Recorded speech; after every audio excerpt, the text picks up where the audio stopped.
So you boleh tukar situation ikut situation. Kadang-kadang you menghadapi krisis,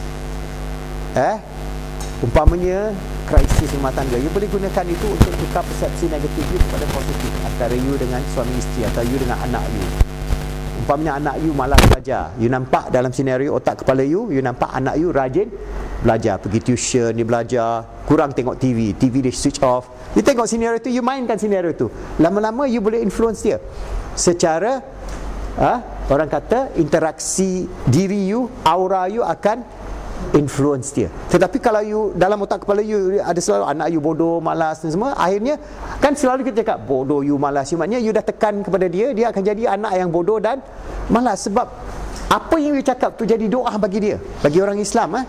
Jadi sebab itu kita selalu kena perkataan-perkataan yang baik untuk diri kita, keluarga kita, suami isteri kita, orang lain pun. Kita nampak orang lain bisnesnya berjaya, kita tak boleh hasad dan kikianat, tak boleh PhD, kita doakan dia, alhamdulillah, insyaAllah dia akan lagi berjaya. You nampak orang drive Mercedes besar, you kapcai, you rasa macam iri hati, tak payah, you doakan dia, nanti you akan dapat. Sebab itu adalah hukum alam. Faham? You give and you will get. So now you give di peringkat apa? You give di peringkat pemikiran yang positif. Dia belum realiti lagi, tetapi apa saja dalam dunia ini bermula daripada alam minda. Apa saja, apa yang kita lihat di dunia ini, semua ciptaan Allah dah jadikan mula daripada alam minda. Umpamanya Edison, dia fikir tentang lampu kan, bulb, dia fikir tentang bulb, dia fikir lepas tu daripada pemikiran dia nampak dalam otak kepala dia nampak bulb, so dia buatlah bulb tu. Dia eksperimen berapa kali? 10,000 kali, 9,900 kali gagal. Apa Edison cakap? It is a learning experience. Ini pengalaman baru. Dia cuba berapa? 10,000 kali, baru dia berjaya mencipta bulb. Tapi mula daripada alam pemikiran, baru sampai hari ini kita manfaatkan ciptaan Edison. Jadi Allah akan memberi idea tu. Yang memberi idea ialah Allah, yang menerima idea itu ialah Edison, yang menjadi manfaatnya satu dunia. Begitu juga. So apa saja dalam dunia ini bermula daripada alam pemikiran. So bisnes pun mula daripada alam pemikiran. Saya mesti ada bisnes idea. Idea itu daripada kita fikirkan, kita rasakan, kita ikhtiarkan, kita work. Lepas itu kita perfect it. Lepas itu kita sentiasa mempunyai pemikiran yang positif. Walaupun kita akan menghadapi cabaran. Umpamanya you buka kedai, straight away boleh untung tak? Rugi, kadang-kadang rugi lama. Umpamanya saya buka restoran, 4 tahun rugi, hampir 4 tahun lah. Mula-mula saya buka di antarabangsa restoran tu, rumah kedai kakak saya renovate 250,000, renovate. Konon ada idea lah, idea apa, buka fusion restaurant, macam-macam punya makanan ada. Buka 1 tahun gagal. Tukar idea, buat restoran nasi biryani, untung sekejap, lawan dengan mamak, gagal juga. Tak boleh challenge dengan mamak, gagal juga. Cari idea lagi, cari orang yang ada banyak kenalan. Dia cakap dia ada banyak kenalan, dia boleh pool dia punya kenalan. Okey, dia nak sewa tempat tu, sewa kepada dia. Bukan hanya lingkup barang-barang sekali dia curi. Tahun ketiga, macam mana ni? Kita sentiasa berfikir positif. Walaupun kita fikir positif, tapi natijahnya negatif. Tetapi kita positif. Kadang-kadang orang di sekeliling kita akan mengatakan, alah bodoh dia, 3 tahun masih rugi aja, tutup aja lah lagi bagus, idea yang tak senonoh aja. Banyak orang yang, kadang-kadang orang yang kita sayangi, stres kan kita. Jadi tak apa. Sebab sebagai usahawan, kita think what you want to achieve. Don't think what other people think. Jangan mengikut rentak orang lain. Sebab bila ikut orang lain, itu negatif. Dia akan negatif, dia bagi you negatif aja. Fikir. Tanya kawan, you kenal tak orang yang I nak buat Chinese Muslim restaurant, sebab I nampak satu Chinese Muslim restaurant boom kat Taman Tun, Muhibah. So I cakap, okay, why not this idea? So I cari kawan I yang mu'alaf, Haji Kamalko, ada tak kawan? I got my friend Haji Syarin Loh, dia ada satu restoran kat Shah Alam. You pergi jumpa Haji Syarin Loh, restoran memang bagus. So I cakap dengan Haji, ada tempat ni, bawa. Dia tengok, alamak, tempat ni tempat jin bertendang. Dia cakap, susah nak buat. So tak apa Haji, I bagi you free je, masuk cuci kaki, 50% share. Tempat ni 6 bulan tak payah bayar sewa. Dia nak ke tak nak? Dia nak. So dia okey, kita buat. Alhamdulillah 2 bulan ketiga, boom, penuh orang. Sampai sekarang dia berjalan. Daripada satu restoran kita buat yang kedua di Seri Gombak, Haji Syarin Loh. Anak saya yang jalankan lah. Sekarang restoran ketiga di Harbour Place. InsyaAllah 4, 5, 6 sampai berapa banyak lah. Wallahu alam. So daripada sesuatu yang gagal, kita boleh usaha sampai dia boleh berjaya. Tetapi kita kena sabarlah, dan kita kena yakin apa yang kita buat itu ada jalan untuk berjaya. So the same thing, macam saya buat Dr. Azimah Bioherbal ni, dan 4-5 tahun saya dah belanja hampir 10 juta untuk buat R&D, buat packaging, buat promosi, buat konsep, buat terapi, macam-macam kena belanja. Bukan free nak buat ni kan. Lain orang kalau multinational nak buat macam saya buat ni, sebab saya pakai banyak keupayaan sendiri dan kawan-kawan. Kalau saya nak buat apa yang saya dah ada sekarang dari segi product knowledge, product range, therapy range semua, mungkin dia dah belanja 50 juta dah habis dah. Tapi kita secara jimat cermat, kita dah, lepas tu kita lancarkan. Baru lancar 1, 2, 3 test kat sini boleh macam mana. Lepas tu kita ada conceptual idea, yang mana boleh boom, yang mana tak boleh boom. Saya cari tempat yang boleh boom. Lama-lama 50 insya-Allah. Dan kalau saya boleh capai 50 dalam masa 2 tahun, anggaran saya insya-Allah by the end of 2012 ada 50. I'll be the biggest salon operator in Malaysia. Boleh public listing, second board. Boleh buat, macam-macam boleh buat kan. So idea je, tetapi idea kita conceptualize. Conceptualize kita buat. Alright. Dan kita nak buat ni macam mana? Kita ada mastermind strategy. Ini mastermind strategy. Kita buat tu, kita ada YOI ni semua formula dia. Dalam buku you ada buku. Mula dengan, kita nak buat kita mula dengan YOI. YOI tu your own initial idea. Bisnes kita kena mula dengan your own initial idea. Bila saya buat yang saya YOI restoran tu, saya tak buat OPI. Other people's idea kurang saya ambil, sebab saya yakin dengan idea saya, tetapi gagal. Fusion restaurant very difficult. Kalau saya dah jumpa Haji Syarin Loh, maknanya saya dah memendekkan proses kejayaan saya. Tak payah tunggu 3 tahun, dalam setahun dah boleh boom. Tapi kita tak pakai banyak OPI. Sebab itu jangan pakai YOI, jangan pakai your own idea. Cari OPI. OPI apa? Other people's idea. Gabungkan ini dua. Selalu YOI dengan gabung dengan OPI. Sebelum start satu, senantiasa muhasabah. Cari idea yang boleh kita gabungkan. Bila kita dah gabungkan, barulah kita buat langkah ketiga, iaitu OPM. OPM tu other people's money. Sebab kita tak punya duit yang cukup untuk buat semua. Umpamanya saya tak punya duit untuk buat 50 salon. Satu salon tu 250,000. Mana cukup duit kan? So kita cari OPM, cari rakan kongsi. Kita buat rakan kongsi. Jadi OPM, other people's money. Sebab orang kaya, lagi dia tak pakai duit dia. Umpamanya YTL, dia buat umpamanya power plant yang besar, 5 bilion, 6 bilion. Duit siapa dia pakai? EPF. Duit you ni yang kita kumpul, dia cukup ambil 6 bilion, terus dia buat power plant dia. Setahun 2 tahun, boom. Dia bagi EPF balik 5% ke 3% ke berapa persen aja. Yang lain semua masuk poket dia. Dia pakai OPM. Macam George Soros, dia attack ringgit Malaysia ni, dia pakai OPM orang Yahudi, hedge fund. Dia nak attack ringgit Malaysia, dia mesti ada dalam poket dia beratus-ratus bilion. So dia attack. Tapi Mahathir cakap jugalah, itu freeze. Jadi dia tak berjaya. Masa tu Malaysia jadi di attack oleh semua negara di dunia, sebab dia cakap kita negara paria. Sebab apa? Tak bagi dia untung. At least Mahathir otak geliga juga kan. Dia George Soros, dia attack Europe, dia untung dalam 3 minggu 30 bilion. Attack currency attack ni. Jadi otak dia otak hedge fund yang kadang-kadang ini semua spekulatif, yang dari segi Islam memang tidak bagus. Dia merosakkan sebab makanan, harga makanan melambung. Sebab apa? Spekulator. Dalam Islam tak boleh buat benda tu memang haram. Kita tak boleh spekulate makanan. Sebab ini makanan orang miskin. Harga barang naik, siapa yang susah? Orang miskin. Orang kaya jadi lebih kaya, tetapi itu bukan bisnes. Itu speculation dalam Islam, itu tidak boleh dibuat. Itu bukan bisnes. Itu adalah sistem penyangak, perompak dan penyamun secara terhormat. Tak boleh buat benda tu. Okey, Islam memang kita ada etika bisnes kita. Alright. So kita pakai OPM. Lepas tu OPM pun tak boleh. Kita kena pakai OPE 1. Campur dengan apa?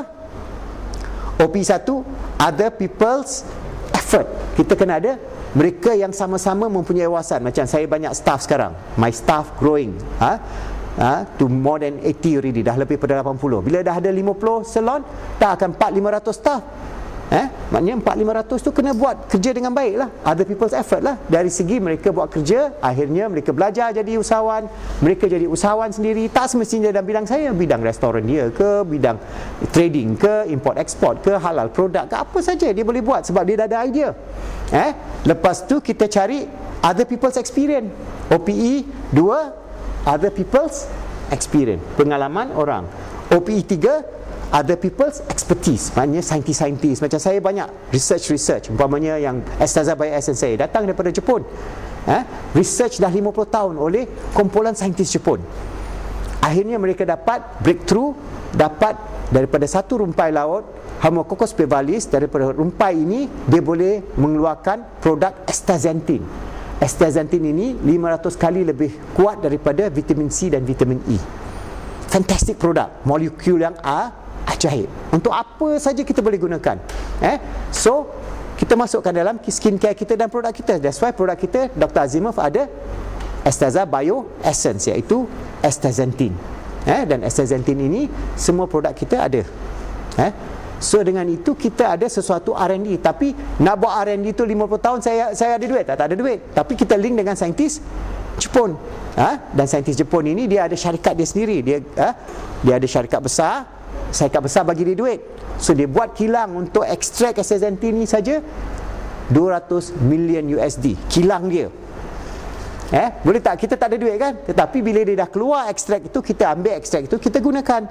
Jadi kita ada, orang kata, collaboration di situ. Maknanya result daripada R&D mereka, expertise mereka yang begitu mendalam, kita jadi pertama di Malaysia bawa. Tapi orang lain pun nak copy sekarang, tak apalah. Tapi kita selalu ahead. Orang kita buat, orang sentiasa otak kita kena buka otak kita ke seluruh dunia. Apa yang terbaru. Jadi kita sentiasa akan menjadi yang terbaik. So kita don't worry orang copy pun tak kisah. Sebab orang bila copy dia akan 3 atau 4 tahun di belakang kita. Masa itu kita punya produk dah lebih perfect dan sebagainya. Jadi di sinilah formula mastermind. Kalau you boleh buat semua ini, saya nak ikhtiar lah, cuba buat. Maksudnya you boleh buat bisnes dengan modal yang kecil ataupun bisnes tanpa modal. Sebab umpamanya restoran yang ketiga yang kita buka, 1 sen pun saya tak keluar duit. Kita ada kawan, sahabat kita Datuk dan kawan dia, partner dia ada satu kedai dekat Harbour Place di Kelang. Kedai dia besar, macam saiz Dewan ni, kosong, dia kena bayar sewa kan. Jadi dia pun hilang punca, tak ada idea. Kita jumpa, cakap, kita buka restoran, you keluar duit, kita bagi semua formula kita. So dia tengok kita punya restoran tengah boom kan, you keluar 200,000, renovate semua kita buatlah untuk you A to Z. You hanya keluar duit aja, kita run, tengok macam mana. Cakap okey. Dalam sebulan kita renovate, bulan kedua dah run, bulan ketiga dah boom. Maknanya dia pun dah dapat untung kan. Tapi kita sekarang masa tu kita pakai OPM, other people's money. 1 sen pun dia tak keluar. Tapi dia ada 50% share, saya ada 50% share, Haji Syahrin Loh separuh, saya ada 25% share. Okey lah. Maknanya ada cake bag bigger, tapi dia punya potongan tu jadi lagi kecil. Jadi selalu otak kita kena fikir, biarkan kek itu jadi lebih besar. Otak usahawan mestilah kek tu jadi lebih besar.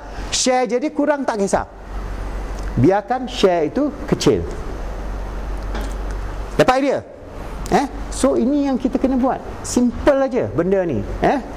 Kalau saya ada masa, insyaAllah masa depan saya akan, ini formula ni saya belajar satu-satu ni, saya belajar daripada seafood, tapi saya kumpulkan ni semua, ini jadi idea saya. Dia tak dapat di buku mana-mana pun, tapi saya satu hari mungkin saya akan tulis satu buku lah. Dan mastermind, macam mana nak mastermind, macam mana konsep YOI tu, macam mana nak cari idea dengan menggunakan scamper, banyak-banyak tools dia, alat-alat yang kita boleh gunakan. Ini boleh jadi satu buku lah, mastermind book. Tetapi insyaAllah you dah faham ni, sekurang-kurangnya you dapat idea. Okay. So persediaan untuk berniaga macam-macam kita perlu ada. Maknanya dari segi tetapkan matlamat kita. Ini semua you balik daripada kursus ni, satu persatu you analyse. Number one, tetapkan matlamat anda. Matlamat membolehkan seorang mencapai impian atau cita-cita yang diidamkan. Mula dengan matlamat yang mudah dicapai. Biar matlamat itu sesuatu yang simple, then you go up. So balik pada kursus ni, baca ayat ni, satu hari satu bab. Jangan number 1, number 2, number 3 dalam 1-5 minit. You are not going to learn anything. Take number 1 and then you reflecting, relax fikir, macam mana ni betul, mantapkan. You gandingkan balik dengan mastermind formula yang saya beri tadi kan. Alright. Lepas tu kedua, akui kelemahan diri kita. Dengan ikhlas kita catat apa di kelemahan kita. Oh, aku ni selalu bangun lambat. Boleh tak bangun lambat bila buat bisnes? Tak boleh kan. Aku ni negative thinking. Boleh tak? Kena tukar. Maknanya you muhasabah, list out all your weaknesses. Lepas tu opposite weaknesses ialah kekuatan. Di situ you pupuk dengan cara positive mental programming yang saya tunjuk tadi kan. Okey. Lepas tu yang ketiga, kerja kuat dan smart. Macam mana nak kerja kuat dengan smart? Dan satu-satu lah. Selalu berfikiran positif, sentiasa mencuba, lupakan bayang-bayang kegagalan, bina harga diri, sampai all the point. Kita ada 23 point yang you kena muhasabah satu hari satu point. Dalam satu bulan baru you finish satu circuit. Bulan lagi satu, repeat balik number 1, number 2, number 3. Sebab benda ni kena dibuat hari-hari selama beberapa minit aja. Bukanlah you relax sampai 3 jam. You fikirkan selama 5 minit atau 10 minit. Baca ayat itu, lepas tu catat kalau boleh dalam satu buku. Lepas tu daripada buku itu you akan dapati bahawa semua yang you sediakan untuk berjaya, landasannya sudah ada. Dan bila you dah buat itu, insya-Allah you akan jadi seorang pekerja yang berjaya, ataupun you akan menjadi seorang usahawan yang berjaya. Okey. So dalam bisnes kita perlu ada beberapa business multiplier. Maknanya kita ada 9 rahsia untuk menggandakan bisnes kita. Alright. Ini saya akan beri dia teori. Lepas itu nanti saya akan demo secara fizikal. Teorinya memang mudah. Bila kita buat bisnes, kita nak bisnes kita itu daripada sikit dia naik. Dinamakan bisnes multiplier. Umpamanya kalau sales kita mula-mula buka kedai RM100, untung ke rugi? Rugilah. Kita nak dalam sebulan tu naik RM300, bulan kedua RM500, kita break even point mungkin RM600. Lepas RM600 tu untung. Orang Cina cakap ciap beliau dah. Makan pun tak habis. Jadi kita ada satu landasan tu. Jadi landasan tu sentiasa ada dia punya taktik asas. So taktik asas ni saya dah catat di sini. Ini sebagai teorinya, tetapi teori ni boleh anda laksanakan secara praktikal. Sebagai contoh, 1, sentiasa menguji kaedah pemasaran. Pemasaran ni banyak cara. Kita ada pemasaran secara TV, secara radio, secara iklan, secara majalah, secara surat khabar, secara networking, secara internet, secara Facebook, secara macam-macam sekarang. So kita uji, jangan boom buat macam tu banyak-banyak. Kita test the market. Sebab kita test kita punya kaedah. Ada masanya kaedah, umpamanya saya buat Dr. Azimov, kita buat di TV, mahal tu, dia punya respon not so good. Kita buat secara radio, belanja juga, not so good. Kita masuk dalam surat khabar, beberapa surat khabar, masuk Metro, oh good. Lepas tu majalah, kita cuba beberapa majalah, kita buat masuk Minggu Wanita, good. Kita dah tahu dua media ni memang very good. So kita boleh buat secara Di situ kita boleh, sekarang umpamanya iklan kita selalu keluar di Mingguan Wanita 4 kali sebulan. Every time majalah itu keluar, you nampak Dr. Azimah. Dari situ kita dapat phone call. So banyak call sekarang. Everywhere kita nak cari tempat kita. Macam Metro pun. Sekarang Cosmo. Lepas tu majalah lain kita test. Dengan testing secara, itu satu cabang. Kita ada banyak cabang lain. Secara umpamanya khusus percuma, secara ini, semua kita akan buat satu track marketing. Kita ada track 1, track 2, track 3, track 4. Track 1 cara iklan, track 2 cara ini, cara ini, cara ini. So kita ada beberapa track. Semuanya kita uji dulu dan kaji. Alright.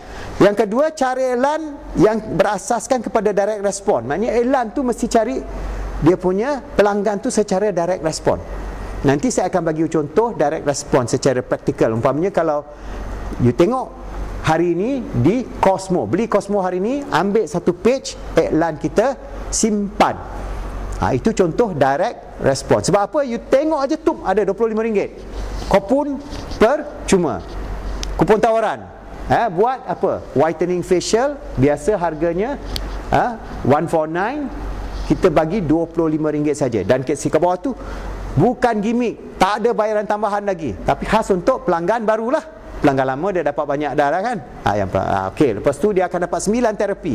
Dia akan terapi microdermabrasion, bambu lah, dapat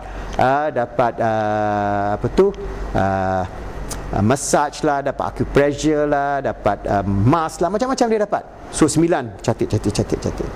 Alright. So nampak RM25 ni. Aku pun nak tengok betul ke tidak. Dia pergi betul. Boleh dapat benda tu. Tapi sekali aje lah. So masa dia dah datang tu, barulah kita convert dia jadi pelanggan tetap. Maknanya di situ namakan konsep direct response. Dia respon, kita respon. Dia respon, kita respon. Baru kita boleh dapat kejayaan. Macam restoran Haji Syahrin Loh, kita gunakan Facebook. Anak saya, dia pakar komputer. Dia actually computer engineer, tapi akhirnya jadi tauki restoran. Sebab apa? Dia minat komputer ni, so dia buka Facebook dia. Mula-mula tak ada pelanggan. Dia pakai siapa? Kawan-kawan dia, mana-mana kapcai dia tarik aje lah. Masuk Facebook, masuk dia promo. Lepas tu dia promo. Lepas tu dia dapat jalan-jalan cari makan, datang. Lepas tu dia promo Facebook dia lagi. Sekarang di Facebook dia ada 10,000 peminat. Hari-hari orang call dia untuk booking table. So dia perlu iklan surat khabar? Tak perlu. Dia buat hanya iklan percuma secara Facebook ada. So hari-hari benda tu masih meningkat, peminat dia masih meningkat. So dia boleh dapat sampai 10,000 sekarang dengan kos iklan yang zero. Fantastic. Itu ilmu. Maknanya I tak ada ilmu tu kan. Jadi tapi staff I dah fikir macam mana kita nak gunakan Facebook, Twitter, YouTube, macam-macam lah kita cari jalan, internet marketing dan sebagainya. Ini semua kita kena gunakan. Alright. Yang ketiga, setiap promosi mestilah berasas kepada USP. USP adalah Unique Selling Proposition. Nanti saya akan terangkan detail apa tu USP. Semua produk mesti ada sesuatu unik yang akan menarik pelanggan. Yang keempat, yang kelima, selalu peka kepada keperluan pelanggan. Apa pelanggan tak? Kita kena set kepada itu. Lepas tu, kita bukan menjual tetapi mendidik pelanggan. Kita mendidik pelanggan. Lepas itu kita perlu memudahkan pelanggan dapat stok. Sebab itu saya perlu 50. Kalau saya tak ada 50, sekarang ni susah pelanggan, banyak call. Saya nak barang kat Sandakan, saya tak ada center kat Sandakan. Saya nak ada yang call, saya nak barang kat Seberang Perai, tak ada center. Saya nak barang dekat Mersing, tak ada center. So banyak, maknanya iklan kita sudah menarik daripada seluruh pelusuk, tetapi kita tidak mencukupi channel of marketing. Sebab channel kita bukan jual di farmasi. Itu lain, itu cara-cara yang lain. Kalau kita iklan jual saja farmasi, boleh, tetapi itu model lain lah. Maknanya kita tak payah buka salon. Sebab kalau kita buka salon, kita jual di farmasi, jual di salon juga bercanggah. Dia tak boleh. So kita kena pilih satu channel. Saya dah pilih channel internal. Maknanya kita buat channel di mana tempat kita tu ada 9 punca pendapatan. Dia ada tempat stok, dia ada terapi kecantikan, dia ada terapi slimming, dia ada terapi rambut, dia ada terapi massage, dia ada hidroterapi, macam-macam. Kita letak dalam satu tempat, jadi dia boleh dapat income daripada sini. Jadi multiple sources of income. Okey. Lepas itu kita atasi kegagalan menjual tu dengan buat sesuatu kajian marketing study, sebab apa kita gagal. Dan akhirnya kaedah pemasaran kita itu mesti berterusan. Kita mesti ada bajet. Banyak orang buka bisnes, banyak terutama bisnes Bumiputra, dia tidak bajet untuk kegagalan. Dia bajet hanya untuk untung. Tak boleh. You sekurang-kurangnya, banyak katakan dia buat restoran umpamanya, dia belanja renovation, dia dah belanja 200,000. Dia ada modal 200,000. Boleh tak ada berjaya? Tak boleh. Kalau dia renovate 200,000, dia mesti ada lagi 200,000 untuk working capital dan iklan. So mesti dia ada 400,000, baru dia boleh berjaya. Maknanya saya belanja 250,000, tetapi saya keluarkan 400,000 sebagai bajet untuk 3 tahun itu. Ada bulan rugi, ada orang untung rugi, untung rugi, untung rugi, untung rugi. Kita boleh bertahan 3 tahun, 4 tahun sampai dia meletup. Banyak orang dia hanya bajet 3 bulan aja. Tak boleh. Tapi kadang-kadang saya rasa kesian. Saya tengok restoran tu dia nak jual murah sangat. Dia dah belanja sampai 200,000. Dia nak bagi 50,000, 30,000. Ambil lah. Dia cakap dah tak boleh tahan lagi. Semua tak boleh tahan. 3 bulan mafi fulus. Tak ada duit untuk pusing. Okay, so that's why business selalu sedia untuk gagal dulu sebelum berjaya. Sedia untuk rugi dulu sebelum untung. Jangan ingat untung aja dalam bisnes. Mesti ingat macam mana kita boleh bertahan dalam perniagaan kita. So kita mesti ada bajet. Macam kita lawan, kita battle kan. Ini enemy kita, kita tembak, habis peluru. Kita kena tembak lah, habis lah. Pesaing kita akan tembak kita, sebab dia ada peluru, kita tak ada peluru. So bisnes ada competition. So kita mesti dapat cukup peluru untuk kita atasi, supaya kita dapat multiply bisnes kita secara berperingkat. Okay, so that is. Dan strategi macam mana kita nak buat strategi bisnes? Ada beberapa saluran, maknanya strategi harga. Kita berjual secara gedung tradisional, gedung-gedung besar, atau kedai-kedai mamak yang besar. Mungkin daripada kedai itu dia boleh besar. Umpamanya Maidin, dia mula dengan kedai mamak kan. Akhirnya sekarang dia ada gedung hypermarket. Dia nak buka 40 hypermarket. Dia nak bersaing dengan Tesco, bersaing dengan Giant dan sebagainya. Alhamdulillah, bagus. Tetapi nak buka satu gedung macam Tesco, dia kena belanja 100 juta. You ada tak 100 juta? Tak ada kan? Jadi channel ini mungkin susah. Kita hanya boleh pergi. Kalau cara gedung, kita hanya boleh jadi pembekal atau pemborong atau peruncit atau pengguna. Jadi kita tak boleh. Jadi barang yang RM1 sampai keluar dalam pasaran mungkin harganya RM3. Sebab dia ada channel-channel di mana kita boleh plug in, di mana keupayaan kita. Sama ada sebagai manufacturer, kita supply kepada supermarket dan sebagainya. Itu satu strategi. Yang kedua, pemasaran secara MLM, multi-level marketing. Multi-level costnya tak tinggi. Setup cost multi-level company tak tinggi. Tetapi MLM ada masalah dari segi barangnya mahal. Sebab apa? Dia ada banyak upline dan downline yang mesti dijaga, yang ada sampai 10 level. Jadi dari segi kos barang tu, kalau barang tu RM1, dia kena jual RM16, 16 kali ganda. Sebab dia nak bayar passive income kepada upline dan downline-nya. So cara macam tu secara long term, bagi saya tak minat kepada MLM secara macam itu. Sebab saya rasakan dia harganya selalu tinggi. Dan yang kedua, dari segi etika saya rasakan tak begitu ethical. Banyak syarikat MLM, dia buat plannya, sengaja plan tu untuk collapse, tapi dia jadi kaya 2 tahun aja. Tapi dia kumpul duit. Lepas tu bila dah ada kumpul banyak, dia tak bayar dia punya bonus dia tutup kedai, dia dah collect 45 juta. Lepas tu tutup, buka lagi satu syarikat, repeat, dia repeat the process. Jadi banyak MLM sekarang yang dilakukan tidak etika, sebab dia mempunyai skim, unsur-unsur skim cepat kaya. Dia hanya tunjukkan you Mercedes dan sebagainya, tetapi kerja kuat tu dia tak tunjuk. Jadi banyak orang dia usaha-usaha, dia buat, tetapi akhirnya dia, kebanyakan mereka gagal.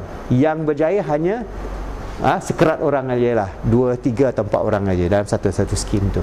Jadi itu you boleh pilih, tetapi mudah nak buat lah. Siapa pun boleh buat MLM kan. You boleh buat secara level yang terendah, naik. Bergantung sama ada you boleh bertahan atau sampai. Tapi kalau nak buat MLM, cari syarikat-syarikat yang mempunyai plan-plan yang munasabah lah. Plan yang tak munasabah, ada plan-plan skim cepat kaya ni semua, you avoid lah. Sebab banyak abuse.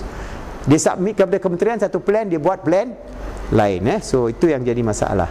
So saya tak begitu minat dengan MLM, dan bagi saya isu taja ni it's good for networking skill, tetapi dari segi reality business mungkin untuk you berjaya memang susah sikit. Sebab itu saya pilih yang ketiga, jualan secara katalog dan jualan secara maya. Sebab sekarang dunia maya akan mengatasi dunia MLM. Sebab itu di Amerika sekarang MLM dah tak begitu berjaya. Semua sekarang buat secara internet marketing. Memang dah berjaya. Di Korea pun, di Jepun tu. Sebab itu banyak MLM company lari ke Malaysia, lari ke China, lari ke Indonesia, sebab kita belum lagi matang dari segi teknologi. Sebab catalog selling memang murah, cost you tinggi, tak tinggi. Macam umpamanya company katalog yang terbesar di dunia ialah Avon. Dia jual secara katalog. Tiap-tiap bulan dia cetak katalog dia, dan di Brazil dia ada 3 juta Avon Lady. Lebih besar Avon Lady, nisbah Avon Lady daripada nisbah tentera di Brazil. Kat hutan Amazon pun naik kolej jual makeup. Bayangkan begitu powerful dia. Tapi dia jual secara katalog, kosnya tak ada, dia tak ada apa-apa kan. Begitu juga macam Amazon.com, dia jual buku mula-mula. Sekarang jual CD, kereta pun boleh beli kat Amazon.com. Klik, nak beli kereta tu, bayar tu dapat kereta you. Dia ada dah, dia punya support center dia. Jadi macam eBay, dan banyak lagi. Alibaba.com, boleh beli secara pukal. Macam-macam. Kat Malaysia kita ada mudah.com, lelong.com, dah mula gerak. InsyaAllah saya ada epreneurs.biz, dan saya ada halaldealworld.com. Nanti kita akan buatlah, adalah dia punya konsep-konsep dia. Tapi kita mula sedikit demi sedikit. Nanti konsep ini kosnya sangat rendah. Sebab secara costing, jualan secara maya tak ada overhead. Bila tak ada overhead, barang yang RM1, you jual RM2 dan untung 100%. So tak perlu. So konsep saya gandingkan konsep maya dengan konsep stock center. Jadi bila ada stock center, dia order secara maya, dia ambil daripada stock center. Sebab itu saya ada konsep 50 center saya. So setiap center saya nanti akan jadi stock center lah. Dia call secara maya, dia ambil stok. Nak stok kat mana? Pergi kat situ, pergi kat sini, pergi kat sini. Dah senang dah. Jadi promosi secara maya, ambil stok di stock center, dan kita create peluang untuk semua orang seramai mungkin untuk jadi usahawan secara kecil-kecilan. Kita namakan dia menjadi WDC, dia jadi wholesale center, dan dia ambil daripada salon kita yang di main town, umpamanya di Mersing satu center. Alright, di situ daripada Felda yang kawasan tu, dekat Endau, dekat Rompin, dekat tu, sampai kat situ. So kita ada setiap nisbah 50,000 penduduk, kita ada satu center. Jadi kita pecahkan ikut geografi. So daripada situ, siapa nak barang dia boleh dapat. Dan kosnya sangat rendah. Sebab center kita, stock center kita, kosnya zero. Sebab dia ada punca pendapatan dari segi services. Daripada itu, konsep ini bila kita boleh lakukan, kita akan jadi satu entiti yang sangat kuat. Saya yakinlah, insyaAllah. Sebab itu saya dah belanja 10 juta. Kalau tak yakin, tak buatlah. Tetapi saya yakin. Jadi kita labur dulu, lepas itu kita implementasikan secara berperingkat, dan insyaAllah benda ni akan jadi sesuatu yang akan berjaya dalam masa 2 tahun, dan semua partner-partner saya akan juga berjaya. So ini konsep strategi kita. Dan setiap konsep barangan kita mesti ada USP, Unique Selling Proposition, yang saya terangkan tadi. Maknanya tahap memulakan perniagaan, kita kena ada perniagaan yang unik lah. Jangan perniagaan yang sama. Umpamanya you nak buka restoran di satu kawasan, umpamanya you nak buka restoran di Kota Damansara. You pergi kat Kota Damansara tu, nampak kat ujung tu ada kedai mamak. You nak buka kedai mamak, boleh tak bersaing? Maknanya you dah nak bersaing dengan mamak yang sudah ada. Umpamanya Ali Maju, dia ada 40 restoran dia satu rugi tak payah, 10 rugi pun dia tak kisah. Sebab dia ada ammunition yang untung tu beratus-ratus ribu sebulan tu, dia tokok kat sini. So dia nampak restoran tu macam tak ada orang je, tapi sentiasa berjalan. Sebab apa? Dia boleh cover. Konsep dia cover, yang maju cover yang belum maju. Tapi yang belum maju ni satu hari akan maju jugalah. Jadi dah boleh. So you tak boleh ada satu konsep yang sama. Kat situ mungkin dia kena cari konsep apa. I buat restoran makanan Cina khas Muslim. Boleh tak? Boleh. Tak ada orang kat situ. No competition. So ada USP. Begitu juga produk Dr. Azimov, semua ada USP. Sebelum saya set satu sistem, kita mesti ada unique selling proposition. So di tahap bisnes, lepas tu setiap produk mesti ada USP dia. Sebab itu dalam nanti latihan produk, you akan tahu apa kekuatan umpamanya Gaman Max, apa kekuatan umpamanya SPF 30 skincare, apa kekuatan, semua ada USP. Jadi you terangkan kepada pelanggan, you pakai produk ni, USP dia macam, oh bagusnya, aku nak cuba. Yang ini aku nak cuba. Semua dia nak cuba, akhirnya boom. So that's why bila buat bisnes, di peringkat idea mesti unik, di peringkat produk mesti unik. Faham Alright. So contoh saya dah terangkan tadi produk kita. Dan bila kita buat sesuatu konsep bisnes itu mesti memberi keuntungan secara banyak cabang. Sebab kalau you depend daripada satu cabang, mungkin you tak, susah nak berjaya. Bukan tak boleh berjaya, susah nak berjaya. Sebab itu konsep saya gunakan konsep MSI, Multiple Sources of Income. Jadi daripada satu center, pusat terapi dan kecantikan Dr. Azimov, kita ada apa? Kita ada soft laser, kita ada vitamin C infusion, kita ada whitening therapy, kita ada pelangsingan bioherbal FIR, kita ada Ayurveda laser, kita ada physio massage, kita ada gym, kita ada kesihatan, produk kesihatan, kita ada produk kecantikan, kita ada rangkaian produk terapi, kita ada stock center dan sebagainya. Jadi semua ini adalah income. Yang ini tak dapat ini, yang ini tak dapat ini, yang ini tak dapat. Jadi lama-lama semua income itu akan menjadi asas kepada income kita yang akan memberi kita keuntungan yang insya-Allah lumayan. Setiap center kita yakin kalau kita betul-betul buat, every center should generate 50 to 100,000 a month. Every center must be generating 50 to 100,000. So some center now hitting 35,000 already. So dalam setahun, 2 tahun, every center yang berjaya sangatlah. Yang tak berjaya tu hit 50,000. Kalau kos operasi kita 20,000, kita satu center dah boleh untung 30,000, 20,000. Minimum umpamanya satu center, kos operasi dan kos tu semua 20,000. About some 25,000. Depend how big lah center itu. 20 ke 25,000 bergantung kepada sewa, staffing dan sebagainya. So kalau kita hit 50,000, dah untung 20,000, 30,000 a month. So saya bukan ambil semua lah, share lah 49-51 Jadi kita share. Lepas tu kita ada bajet yang lebih besar, kita ada konsep. Saya ada banyak lagi konsep-konsep bisnes-bisnes yang kita boleh buat secara MSI. Ini otak usahawan. Otak usahawan kena ada USP, dia mesti ada MSI, Multiple Sources of Income. Alright. Bila kita dah faham itu semua, barulah kita masuk kepada cara jualan. Maknanya cara jualan ni kita ada beberapa cara. Cara jualan kita mestilah kita jual secara aktif, active selling. Cara jualan ni saya hanya bagi idea sajalah, tetapi nanti implementasinya amat perlu banyak usaha. Mula dengan database. Semua dalam dunia ni mula dengan database. Tanpa database you tak boleh buat bisnes. Umpamanya you ada direct database. Direct database adalah orang yang you kenal. Umpamanya rakan kerja you, rakan keluarga you, adik-beradik you, saudara mara you, itu direct database. Dalam handphone you ada berapa nama? 200 ada tak? Mungkin 200 ada, 300 ada, 400 kan?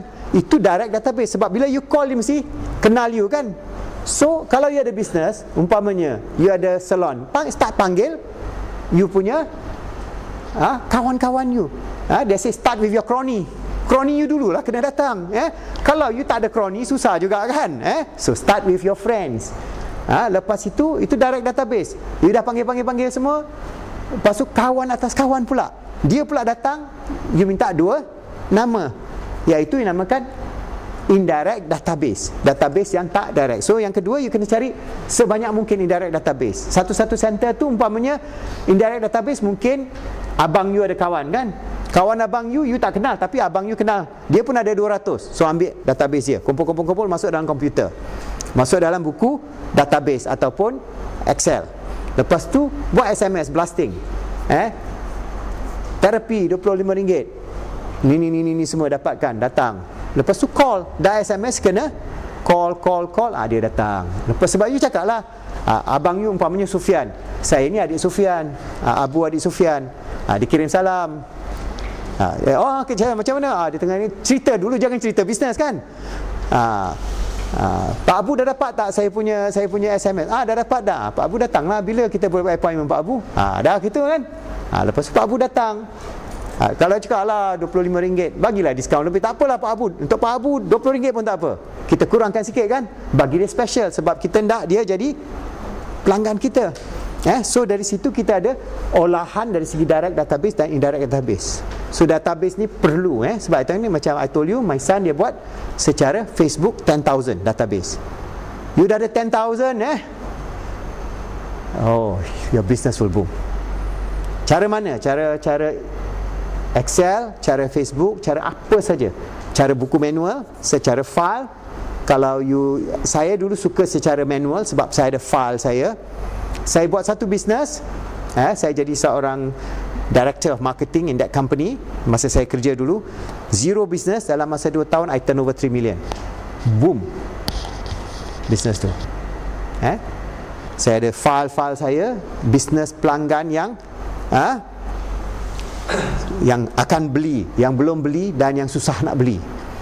Yang susah nak beli tunggu dulu. Yang akan beli kita tackle dulu. Lepas habis yang dah akan beli ni, yang nak beli ni kita tackle. Lepas tu yang susah beli tu convert, naikkan peringkat dia. Jadi kita ada kategori A, kategori B, kategori C. Kategori C naikkan jadi B, B jadikan A, boom.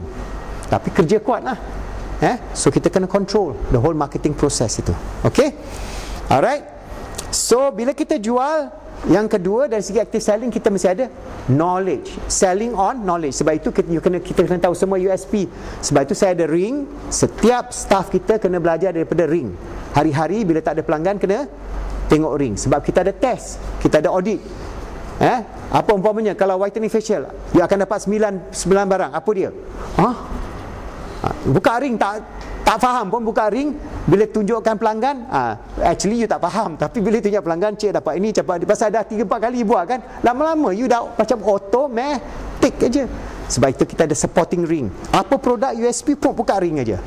Dengan ring itu you akan dapat memberi knowledge, pengetahuan asasi. Tak perlu berjela-jela panjang macam QBRE nanti. Apa dia kekuatan dia? Nanti saya demo towards the end about 1 hour practical marketing.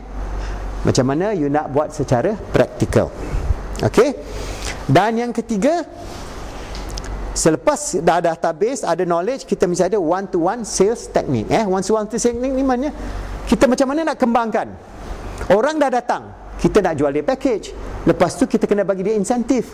Macam mana dia nak datang lagi sekali? Kita bagi dia insentif member get member. Umpamanya kalau kita ada kad sahabat, dia datang, dia cari kawan dia datang, dia dapat 10%. Maknanya dia dapat passive income. Maknanya ini namakan insentif ataupun commission. Kita bagi dia supaya usaha dia menarik pelanggan baru untuk you tu ada loyalty program. Semua juga macam kita beli Shell card ada, Jusco card ada. Semua kad-kad ni semua dia ada insentif-insentif yang berbeza-beza. Ada yang dapat gift, ada boleh dapat kereta, macam-macam lah. Tapi kadang-kadang taruh Mercedes besar kat situ, setahun pun tak ada benda. Tapi tak apalah, ada lah. Boleh dapat pelancong kat mana-mana. So you create that kind of thing. So daripada situ you ada one-to-one sales technique. Dari segi taktik jualan, macam mana nak jual, kunci dia 357, apa dia taktik pelanggan one-to-one, macam mana nak close deal, macam mana nak sign up package. Ini semua you all kena ada ilmu, kena belajar secara detail. Okay, alright. So daripada active selling itu, kita juga perlu kaedah pelaris. Maknanya kaedah pelaris ialah loss leader. Ini banyak supermarket gunakan. Umpamanya kalau you pergi kat Giant, kadang-kadang anggur dia jual dengan harga RM8.99. Anggur yang sama, South Africa punya anggur, you pergi kat supermarket yang lain mungkin RM17. Yang ini RM8, yang itu RM17. Harga import anggur tu mungkin RM12. Maksudnya tiap-tiap 1 kilo you beli kat Giant rugi RM3. Tetapi you beli 1 troli susu yang biasa harga RM4, dia taruh RM6. Kat situ dia dah untung RM2. So you biasa beli 1 troli. So dia ada harga-harga yang promo je, dia taruh kat iklan besar kan. Tapi you pergi bukan hanya beli barang promo je. So sebab itu kalau you bijak, you boleh beli barang yang berbeza-beza daripada tengok iklan dia. Kat Giant apa jual, orang yang bijak dia tengok, oh Giant ada offer ni, aku beli ni aja. Aku lepas tu terus urgent pergi Tesco ada ni, urgent pergi Carrefour, you dapat barang murah. Sebab setiap mereka bersaing di atas barangan yang berasingan. Okey, so lead loss, konsep lead loss. Dan taktik jualan ini banyak taktiknya, saya akan bagi secara teorinya. Taktik jualan ini you belajar daripada satu persatunya, you catat dalam you punya buku taktik. Ada tak dia mujarab untuk you? Apa bisnes you? Dia boleh gunakan untuk semua bisnes. Bisnes restoran ke, bisnes salon ke, bisnes wholesaling ke, bisnes direct marketing ke, bisnes apa saja. Taktik ni universal. Cuma you kena ada satu plan dan you taruh taktik satu. Apa dia punya? Where nak buat, when and how. Dan who nak buat. Yang kita ada 5W2H. 5W tu who, how, who, when, where, what, how much it's going to cost. Jadi kita ada di situ, kita catat dan idea kita tahu. Taktik satu kita pakai macam tu. Taktik satu umpamanya contoh kupon percuma dan kupon tawaran. So kita ada kupon-kupon. Saya dah edarkan kepada you all. Dia ada kupon kat sini. Ada promosi, kupon diskaun 30%. Jadi nanti saya akan terangkan secara detail konsep ni. Alright. So kita taktik satu, kat mana kita nak tabur kupon ni? Kita boleh hantar ke kilang-kilang ataupun through database kita bagi kawan-kawan kita. Tapi jangan tabur je macam tu. Kalau secara rambang, setiap kupon you hantar secara rumah tu, door to door, dia punya return rate very low. Kalau you hantar 1000, you hanya dapat 2. So very low. Tapi kalau you bagi spesifik kupon ni kepada orang yang you kenal atau orang yang you kenal atas kenal, dia return rate lebih pada 10%. Sebab itu you kena jaga kat situ. Kaedah melakukannya, edarkan kupon, cetak kupon percuma dan edarkan. Lepas tu beri perkhidmatan kepada mereka yang ada kupon. Okey, so itu kaedah satu. Jadi you nak gunakan kaedah kupon, fikirkan apa kupon, bila, how, when, what you nak buat tu. Lepas tu cetak, buat kupon secara color atau secara black and white. Daripada situ you boleh kembangkan. Okey, kaedah kedua, pemberian poin kepada pelanggan yang memperkenalkan pelanggan. Ini nama member get member incentive. So kita ada konsep member get member incentive secara sahabat dan WDC. Saya akan terangkan secara praktikal nanti. Saya akan buat demo dan saya akan praktikalkan. Jadi kita bagi dia lah, umpamanya jualan kita dah price kita punya package. Umpamanya package kita RM1,000 untuk buat facial 20 kali. Alright. So kita bagi 10%, maknanya dia dapat RM100. Jadi dia dapat umpamanya 2 pelanggan satu bulan, dia dapat RM200. RM200 tu kita bagi dia secara produk atau secara cash. Kalau dia nak cash, kita bagi cash. So kita ada kaedah point, iaitu loyalty program. Dan kalau dia boleh recruit umpamanya orang yang nak jadi wholesaler, dia dapat satu orang dia dapat RM700. Jadi dia dapat banyak duit. Dari situ dia akan setia kepada kita. Yang kita penting dia sentiasa guna perkhidmatan kita dan dia akan balik untuk cari orang. Yang ketiga, testimoni. Kaedah testimoni ni, kita ada testimoni, maknanya pelanggan kita yang happy dengan kita ambil gambar dia sebelum dan sesudah, atau dia ada penyakit ini, selepas tu tak ada penyakit ni, kita ambil testimoni dan kita simpan. Dan kita mesti ada local testimoni. Umpamanya kalau di KL, kita ada testimoni di KL. Kalau kita di Penang, kita mesti ada testimoni di Penang. Jadi orang buka, oh Kak Ani, I tahu dia, kenal dia. Jadi local people dia kenal. Jadi dengan itu kita ada testimoni. Dan orang yang bagi testimoni, kita bagilah gift, door gift sikit. Umpamanya bagi set, kalau dia muka dia dah cantik dan sebagainya, bagilah satu set. Umpamanya set percubaan, dia dah hilang jeragat, bagi dia free satu. So dari situ kita tarik dia untuk jadi testimoni, dan buku testimoni kita akan meningkat dan meningkat. So itu kaedah testimoni. Kaedah keempat, kaedah expo, mini kios, car booth sale, pasar malam, pasar minggu, jualan bergerak dan sebagainya. Jadi kita ada strategi. Umpamanya kita boleh masuk kat kilang, kat kantin-kantin mereka, kita taruh banting dan banner, kita taruh ke booth satu dan kita buat demo kat situ. Lepas tu tarik dia. Lepas tu dari situ dia akan jadi, kita bagi dia offer. Daripada offer tu dia datang. Bila dia datang, kita jadikan dia sahabat. Dari sahabat kita jadikan dia WDC dan sebagainya. Dari situ kita akan kembangkan network kita. So kaedah ini ialah kita secara direct marketing pergi ke tapak-tapak expo. Kita buat mini kios umpamanya depan bank. Kios mini kios tu kita kotak aja, kotak dengan banting kita. Perlu lesen kan? Tak perlu lesen, kita taruh aja kat situ. Bila penguasa datang, lipat angkat jalan aja lah. Sudah habis cerita. Bukan kita aja, kereta pun jual, Selcom pun jual, semua jual kan. Yang ada tengok kat depan bank sampai 4. Semua macam tunggu ikan masuk kelong kan. Dia masuk kelong aja, kita kat luar kita cuba tangkap dia. Why not? Sebab umpamanya kita di kawasan tu, bank tu sebelah kita, takkan kita tak take advantage kan? Taruhlah kios kita, taruh banner kita. Kak, hari ni kita ada special offer gini. Bagi dia brochure, cakap dengan dia. Lepas tu kak akan dapat insentif ni macam ni. Sekali dia tak datang, 2 kali dia datang. Biasa 3 kali dia datang. So daripada situ kita dapat menarik pelanggan baru. Sebab kita ada pelanggan lama, jangan harap pelanggan lama saja. Sebab kita mesti ada pelanggan baru. Dan database tu kena meningkat dan meningkat. Dia tidak ada marketing dalam dunia pemasaran, dalam bisnes. There's no end to marketing. Kita tak boleh cakap, aku dah buat ni lah, relax. Apa jadi? Sales kita akan menjunam.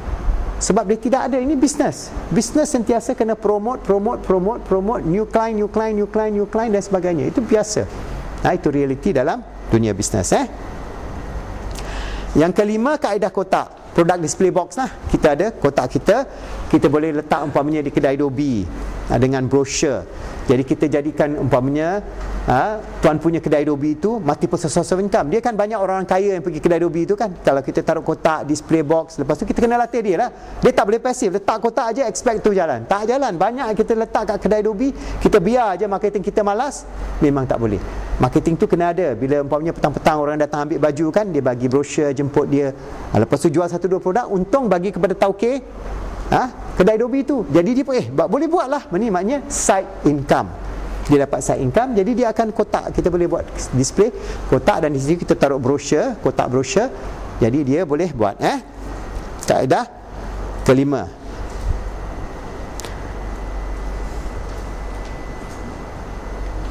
Kaedah ke-6 dan ke-7.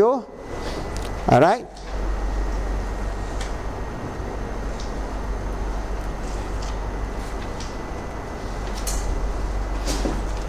Kaedah ke-6 dan ke-7 ialah kaedah secara katalog dan sebagainya. Alright, macam mana kita nak bagi katalog. Kaedah ke-8 kita ada kaedah pengedar. Maknanya bila orang tu dah jadi pelanggan, kita nak jadi dia pengedar barangan kita. Maknanya di situ dia buat secara jualan, bukan secara pergi rumah ke rumah. Dia jual hanya umpamanya dia cikgu, dia jual kat sekolah dia aja cukup.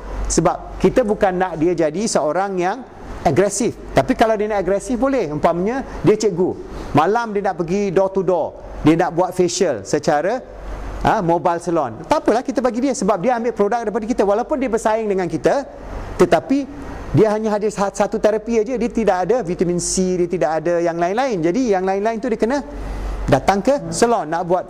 Dia ada satu saja atau 2. Dia ini sebagai mukadimah, pembuka pintu. Tapi dia pun boleh dapat untung. Jadi dia memang bersaing dengan kita, tetapi semua produk dia dah ambil daripada kita. Jadi bila kita ada offer, kita akan tarik pelanggan. Jadi mereka yang dah ikuti program dia mungkin akan datang kepada kita. Tetapi kita share lah, market tu besar. Jadi kita ada mobile salon, mobile therapy center dan sebagainya. Jadi ini semua sebagai insentif melatih usahawan baru. Tetapi kaedah pengedar ini ialah dia jual kepada keluarga, orang luar, direct dia pun create dia punya database, direct dan indirect database dan sebagainya. Kita latih dia. Macam saya latih you hari ini. Macam VCD ni pun kita akan bagi kepada dia untuk dia fikir secara business. Sebab dalam business, the more business partner you have, the greater is your sale. Jangan takut. Banyak orang takut, kalau aku buat dia nanti dia bersaing dengan aku. Dunia bisnes ini, rezeki Allah bagi ini tidak ada had. There's no limit. So why you worry? You must always be happy kalau orang lain jadi mentee you, dia belajar daripada you. I tak takut you belajar dengan I. Umpamanya staff I dulu yang jadi multimillionaire. Dia belajar dengan, mungkin ada satu dua, ada seorang staff saya, dia kelas A kontraktor di Sabah, kaya raya. Why not? Dia lebih kaya daripada saya. So what? Nothing. Tak ada benda. Kita nak iri hati buat apa kan? Dia kaya, alhamdulillah, bagus. Dia belajar. Kita dah latih dia jadi orang yang lebih berjaya. Tetapi dalam proses itu, kita juga akan berjaya. Bila kita latih orang untuk berjaya, dia berjaya, kita berjaya. Kalau kita tak latih orang, biasanya kita akan gagal. Sebab itu hati kita sentiasa kena terbuka, dan jangan rasa iri hati kalau sepolan itu menjadi lebih berjaya daripada kita. Biar. Rezeki itu akan sentiasa datang dan datang dan datang, dan tidak had, bergantung kepada bagaimana kita nak cari rezeki itu. So kaedah pengedaran ni kita kena laksanakan, sebab dengan itu bisnes kita akan meningkat. Kaedah laminate, kita boleh buat stiker belakang taksi, letak. Kita boleh buat laminate ke atas meja restoran, bayar sikit, ataupun kita buat laminate kat belakang taksi, back seat tu, produk-produk untuk promo dan sebagainya. Kaedah laminate kita boleh buat. Lepas tu kita ada kaedah jualan secara pemikiran kreatif lah, yang saya kata tadi, secara internet, secara mail order, secara flyer, secara Facebook, secara YouTube, secara Twitter, secara apa saja teknologi-teknologi baru ini, kita fikir secara kreatif, implement, dan kita ada satu cabang untuk dapat pelanggan. Dan kaedah-kaedah lain kita boleh target spesifik. Umpamanya kaedah 11, kaedah kita target kepada pesara. Kan pesara banyak sekarang, pesara kerajaan tu semua 56 years old, dia dah bersara, jadi dia masih sihat lagi. I'm already coming to 62, alhamdulillah masih sihat lagi. So dia mungkin ada 10-20 tahun lagi yang dia boleh aktif. Takkan dia nak terperap kat rumah aja, kita bagi dia peluang perniagaan. Jadi kita buat seminar macam ni kecil-kecil, panggil 10-20 orang, lepas tu panggil staff kita bagi training, lepas tu bagi dia peluang-peluang pendapatan. Kita ada pesara kita yang lumpuh, lepas tu makan produk Gamat Max dengan produk kita dah boleh bergerak dah. Lepas tu dengan motor kapcai dia pusing jumpa kawan-kawan dia yang main dam. Kan banyak kat kampung dia main haji dam aja ni kan, tak ada buat apa-apa. So dia jual produk, satu bulan dia dapat RM500-600. Dia very happy. Sebab apa? Pencen dia dah dapat RM500 ni, dia kira hanya pergi jumpa-jumpa kawan aja.